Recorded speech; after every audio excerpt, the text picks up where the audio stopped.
আমাকে যিমান যিনি বনাইছে তাৰ ভিতৰতেই তুমি সীমাবদ্ধ থাকিব লাগিব। সেই ক্ষমতালৈ অহংকাৰ কি কৰে? স্বাস্থ্যৰ অহংকাৰ আপুনি কৰিছে। এতিয়াই যদি আল্লাহ পাকে পাতলা পায়খানা দি দিয়ে, এদিনত যদি কোনোবাই 15 বাৰ 20 বাৰ পাতলা পায়খানা কৰে, তেওঁ ভয় পাব আৰম্ভ কৰে।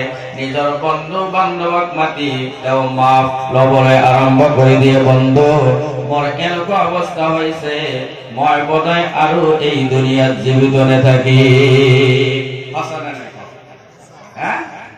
ইমান ভয়াতুৰ আমি 10-15 বাৰ পায়খানা কৰিলেই তো অৱস্থা বেয়া। এইগুলো অহংকাৰ। অহংকাৰ এইটো হল একমাত্ৰ আল্লাহৰ হক। যিসকলে অহংকাৰ কৰে সেইসকলে আল্লাহ পাকেৰ জান্নাতত যাব নোৱাৰে। কাৰণ বিশ্বনবী মুহাম্মদুৰ ৰাসূলুল্লাহ সাল্লাল্লাহু আলাইহি ওয়াসাল্লামে কইছে, যিজন বান্দাৰ অন্তৰত এটা সৰিয়হৰ দানাৰ সমতুল্য অহংকাৰ থাকিব, এই অহংকাৰী বান্দা কিয়ামতৰ দিনাখন আল্লাহ পাকৰ জান্নাতত প্ৰৱেশ কৰিব নোৱাৰে। কি হবনে?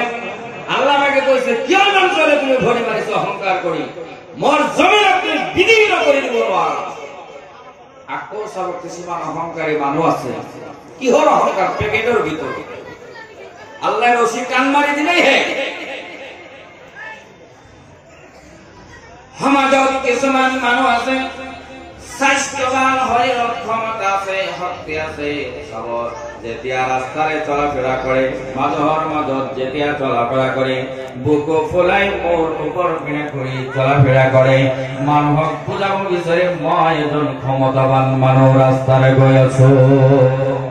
আছে নাই সমাজত? কওকচোন, আছে না? আল্লাহ ৰাব্বুল আলামিন সেই সকলক লক্ষ্য কৰি কৈছে, বান্দা কিহৰ অহংকাৰ? স্বাস্থ্যৰ অহংকাৰ তুমি কৰিছা, বুকু ফুলাই মোৰ ওপৰ পিনে কৰি তুমি ঘূৰা ফিৰা কৰিছা, যিমান ওপৰ পিনে মোৰ নকৰা কিয়া তুমি পাহাৰ পৰ্বত মালাৰ উচ্চতা লাভ কৰিব নোৱাৰা।